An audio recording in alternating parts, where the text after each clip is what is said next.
Hello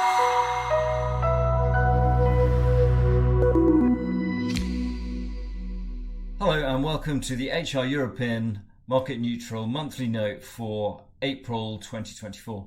I'm Paul Marriage from Tellworth Investments. This was another really solid month for the fund in what was a pretty strong market for UK equities. So it's good that we're keeping up with a rising market as well as, protecting on the downside and continuation of what's been a pretty solid period for the fund since the beginning of the year. And what were our winners and losers this month? Well, the long book really drove things in a rising market. You'd expect that, but in some ways, actually, the lack of short losers, the lack of pain on the short book was probably one of the positive things to take out of the month.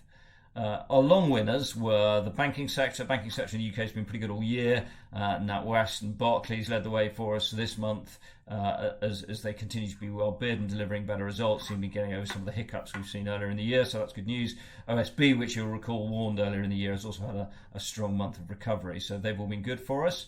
AstraZeneca, the UK drug business, had a good set of numbers and particularly good positive news around some of its cancer drug trials. And cancer drug sales as well. So that's been another positive driver for us. We did have a couple of short wins, which is good. They were Spirex, which had probably slightly soft numbers, slightly dull outlook, and Ocado likewise, slightly weak set of numbers. So it was good to get a couple of wins there. Clearly, in a rising market, the short book will be a headwind. And on the long book, also, the sign of a good month is when you don't get too many things wrong on the long book to drag you down, not too many warnings and things like that. I guess the only little bits of bad news we had were a fairly dull statement from Wise, the money transfer business, where it's quite a highly rated business and probably people expecting good numbers, actually just slightly dull, a little bit of a niggly downgrade there. So shares reacted quite badly. And Trainline, which is the electronic ticketing app for railways, sort of UK tech leader, which has got a very strongly growing European business as well. So at Trainline, it was actually the announcement of the Labour Party, who could well be in power later this year in the UK, talking about renationalising the railways. The railways in the UK have been privatised and quietly renationalised to some degree in the last few years. Labour want to finish that off and completely renationalise them. And there was some concerns around how that would impact the ticketing app and the way people buy tickets.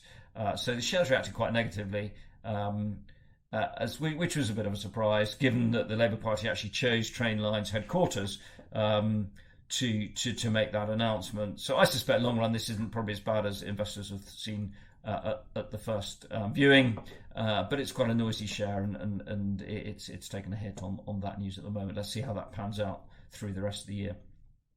So overall a good month for the fund. The UK market definitely feels a little bit perkier this year so far. It's been led by large caps. We feel small and mid caps have probably got quite a good rally to come. And we've got some good exposure through the market there. So if we can continue to get that long book right and that sort of slightly more positive tone for UK equities, we are well set to continue to try and deliver solid returns for you. Thank you very much again for your support, and I look forward to updating you again next month.